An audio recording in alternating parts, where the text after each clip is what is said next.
Hello दोस्तों, आप सभी का स्वागत है हमारे एक नए वीडियो में। आई होप आप सभी अच्छे होंगे। आज आपका भाई हाजिर है एक नई वैकेंसी के साथ, जो कि होने वाली है भारत इलेक्ट्रॉनिक्स लिमिटेड की तरफ से, जो कि गवर्नमेंट ऑफ इंडिया की अंदर ही कंपनी है। तो चलिए जानते हैं इसके लिए कौन कौन से बच्चे एलिजिबल है, कौन सा क्वालिफिकेशन होने वाली है, कौन से नंबर ऑफ पोस्ट है और डेट कब तक है। तो सबसे पहले हम बात कर लेते हैं कौन कौन से ब्रांच। सबसे पहले तो इलेक्ट्रॉनिक्स, अगर आपने इलेक्ट्रॉनिक्स किया है बीटेक से तो आप इसके लिए एलिजिबल हो। ये नवरत्न कंपनी है, ये बड़ी पोस्ट है, सैलरी आपको इसमें अच्छा देखने को मिलेगा। या आपने आपने मैकेनिकल किया है, फिक्स टेंशन इंजीनियर, मतलब बीटेक या बैचलर ऑफ इंजीनियरिंग, ये दो लेवल वाले ही बच्चे इसमें अप्लाई कर सकते हैं। डिप्लोमा वाले के लिए वैकेंसी नहीं है। अ, सबसे पहले अभी मैंने बोला अभी electronics engineering, mechanical, computer science, electrical, electronics और कंप्यूटर साइंस, बस इसी पे वैकेंसी आई हुई है। जिसमें जनरल वालों के लिए 99 वैकेंसीज है, ईडब्ल्यूएस कैटेगरी के लिए 20 वैकेंसीज है, ओबीसी वालों के लिए 61 वैकेंसी है, एससी एसटी के लिए 32 और 17 वैकेंसीज है। जॉब लोकेशन की बात की जाए तो वो आपको बेंगलोर, जोधपुर, अंबाला, भटिंडा, मुंबई, विजाग, दिल्ली, इंदौर और गाजियाबाद के लिए वैकेंसी आई हुई है। आप इसका स्क्रीनशॉट मार के रख लो। बेंगलोर के लिए 4 वैकेंसीज है, electronics, mechanical, computer science, electrical. Jodhpur के लिए 3 नंबर ऑफ वैकेंसी इसमें इलेक्ट्रिकल। मुंबई और विजाग के लिए 24 वैकेंसीज है, जो कि इलेक्ट्रॉनिक्स के लिए है। कंप्यूटर साइंस के लिए 10 वैकेंसी है, जो कि विजाग, दिल्ली और इंदौर के लिए है। इलेक्ट्रॉनिक्स और कंप्यूटर साइंस के लिए टोटल 15 वैकेंसीज है, जो कि गाजियाबाद लोकेशन के लिए होने वाली है। इसके बाद नेशनलिटी की बात की जाए तो मस्ट भी इंडियन होना चाहिए, इंडियन सिटीजन के लिए वैकेंसी आई हुई है।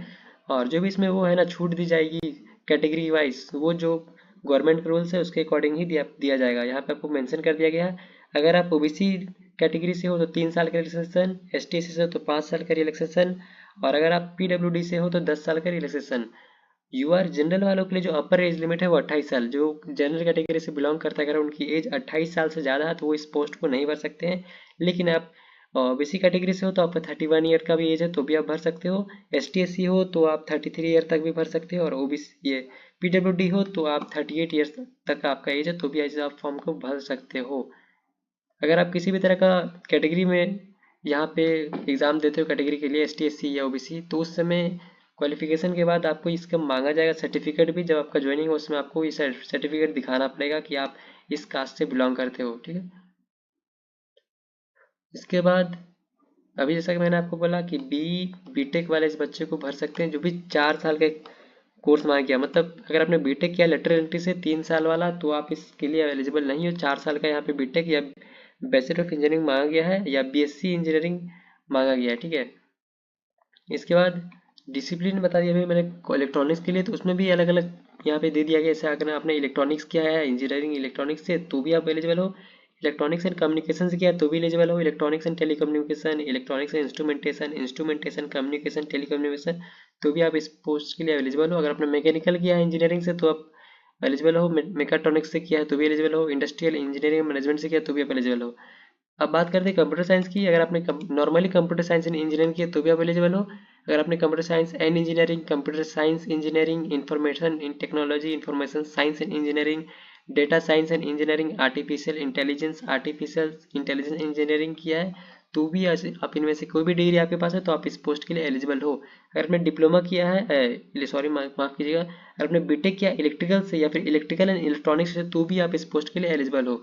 मिनिमम फर्स्ट क्लास होना चाहिए। अगर आप S T S C P W से हो, मतलब 60% का क्राइटेरिया इसमें मांगा गया है। 60% मिनिमम आपके होने चाहिए, फर्स्ट क्लास आप होने चाहिए, ठीक है। और किसी भी तरह का बैकलॉग नहीं होना चाहिए। एट द ज्वाइनिंग के टाइम पे आपको फाइनल सर्टिफिकेट या डिग्री दिखाना पड़ेगा, या फिर प्रोविजनल सर्टिफिकेट दिखाना पड़ेगा। इसमें आपका परसेंटेज ऑफ मार्क्स मेंशन होना चाहिए, ठीक है। और ऑलमोस्ट मैंने आपको सारी चीज़ बता दी। ये सीबीटी होने वाला कंप्यूटर बेस्ड टेस्ट, जिसका जो लोकेशन है एग्ज़ाम का वो बेंगलोर में ही होगा, उसके अलावा किसी और राज्य में इसका वो नहीं होगा।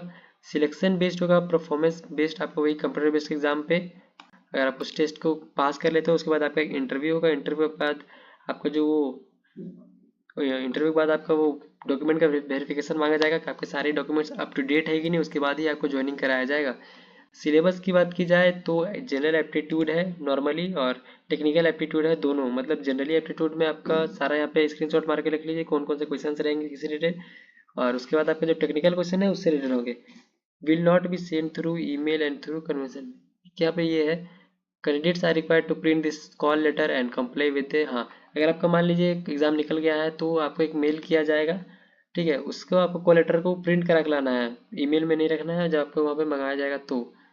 इसके बाद परसेंटेज की बात है, मिनिमम क्वालिफिकेशन अगर आप जनरल कैटेगरी से हो, ओबीसी ईडब्ल्यू से, तो मिनिमम आपके 35% होना चाहिए जो एग्जाम होगा, या एसटी एससी से हो तो 30% होने चाहिए। कंप्यूटर बेस्ड जो टेस्ट होगा एग्जाम, उसका यहाँ पे मंथ डेट डिक्लेयर नहीं है, बट मंथ दिसंबर में ही आपका हो जाएगा, इसकी आशंका है पूरी की पूरी।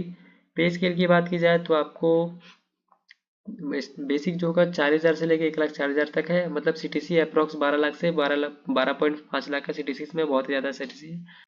उसके बाद पैसे की बात की जाए तो जो एग्ज़ाम होगा उसके लिए जो फॉर्म पर फिलअप होगा उसके लिए आपको 400 रुपये प्लस 18% जीएसटी के साथ 472 रुपये पे करने पड़ेंगे इस एग्ज़ाम में अप्लाई करने के लिए, जो कि रिफंडेबल नहीं होंगे। अब कैसे पेमेंट करना है वगैरह देख लीजिए, यहाँ पे एक लिंक है, इसमें आप इस क्लिक करके यहाँ पे आप अपना पेमेंट कर सकते हैं। फॉर्म फिलअप करने के लिए यहाँ पे आपको एक और लिंक है, इसका भी स्क्रीनशॉट मार के रख लो। इस लिंक से आप हाउ टू अप्लाई से इसमें आप फॉर्म को फिल कर सकते हो, और पेमेंट के लिए आप यहाँ पे इस लिंक के थ्रू पेमेंट कर सकते हो, ठीक है। तो मैंने ऑलमोस्ट सारी चीज़ें आपको बताने की कोशिश करी इस वीडियो में। इससे रिलेटेड और भी क्वारीज या क्वेश्चन है तो प्लीज़ हमारे कमेंट सेक्शन में अपनी राय दें, हम वहाँ पे आपको रिप्लाई यूज़ करेंगे।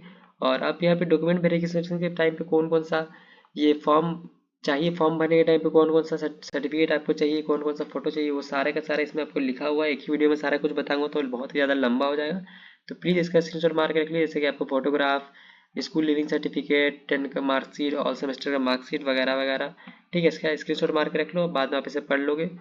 और लास्ट डेट ऑफ अप्लाइंग 10/12/2024 है, मतलब 10 दिसंबर 2024 का लास्ट डेट, और दिसंबर महीने में ही एग्जाम हो जाएगा, ठीक है। अगर और भी इससे रिलेटेड क्वारीज है तो आप इनका मेल आईडी पे जाके रिप्लाई करके आप अपने क्वेश्चंस का सॉल्यूशन ले सकते हो। तो आई होप आपको वीडियो पसंद आएगा, वीडियो थोड़ा सा भी हेल्पफुल लगे तो प्लीज़ हमारे चैनल को लाइक और सब्सक्राइब जरूर कीजिएगा। तब तक मिलते हैं किसी नेक्स्ट टॉपिक में किसी नए वीडियो के साथ। जय हिंद, जय भारत।